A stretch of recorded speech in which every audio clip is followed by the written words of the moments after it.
l'actualité économique de ce 20 septembre 2019 sur Reflet d'Afrique Télévision. 11%, c'est le taux de croissance annuel qu'effectue l'industrie pharmaceutique en Tunisie. Au cours de ces 20 dernières années, l'industrie pharmaceutique en Tunisie a suscité un plus grand intérêt de la part des acteurs économiques. Les activités de recherche, de fabrication et de commercialisation de médicaments pour la médecine humaine ou vétérinaire n'ont jamais été aussi intenses. L'industrie pharmaceutique tunisienne compte près de 43 usines pharmaceutiques et elles emploient quelques 6500 personnes. En 3 décennies, la Tunisie a comptabilisé 300 millions de dinars d'investissement dans cette industrie. Ceci traduit une hausse importante de l'investissement dans ce secteur d'activité. Car il y a 20 ans, les investissements cumulés en 10 ans n'atteignaient que 140 millions de dinars. Ce pays de l'Afrique du Nord qui n'exporte ses produits qu'en Afrique, dans les pays de la Méditerranée ou le Moyen-Orient, effectue 100 millions de dinars d'exportation par an. Une performance encore loin des 160 millions de dinars projetés en 2016 dans l'étude de positionnement stratégique des industries pharmaceutiques publiée sur le portail de l'industrie tunisienne.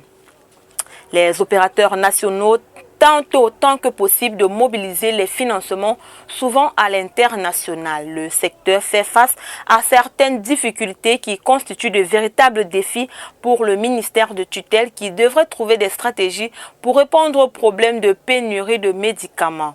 Le secteur crie à l'urgence car l'entreprise publique SIFAT, Société des industries pharmaceutiques de Tunisie, voit ses indicateurs dans le rouge. Au terme de son premier semestre 2019, son chiffre d'affaires a connu une baisse nette de 23% à cause de la chute du volume des exportations.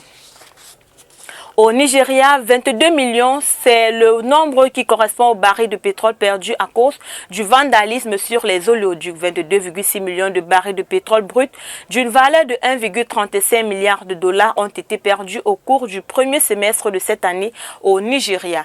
Si cette situation n'est pas maîtrisée, dans 2 ans, le pays pourrait perdre plus de 2,7 milliards de dollars. Ces chiffres ont été fournis par la Société nationale des hydrocarbures avec des réserves estimées à 70 milliards de barils en pétrole et gaz, une production qui frôle les 2 millions de barils par jour. Le Nigeria est classé parmi les 10 grandes réserves mondiales et il est le premier producteur de brut dans le continent africain.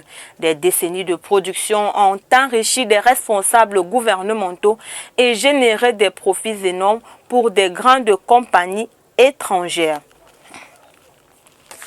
Zambie, le pays serre la vis de l'austérité suite aux mauvaises conditions climatiques qui ont affecté la production agricole et étouffé la production d'électricité dans le pays.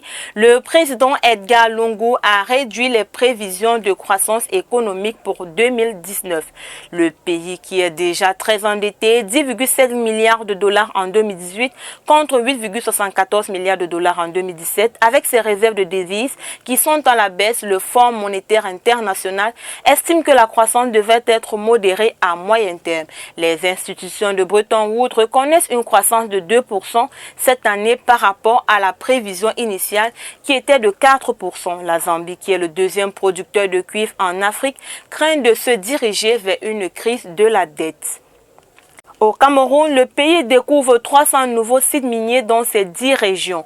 Grâce à la découverte de minéraux riches tels que le saphir, le zinc, les terres rares, l'uranium, le nickel, le manganèse, dans le cadre d'un projet financé par la Banque mondiale, le Cameroun vient d'enrichir son potentiel en ressources minérales.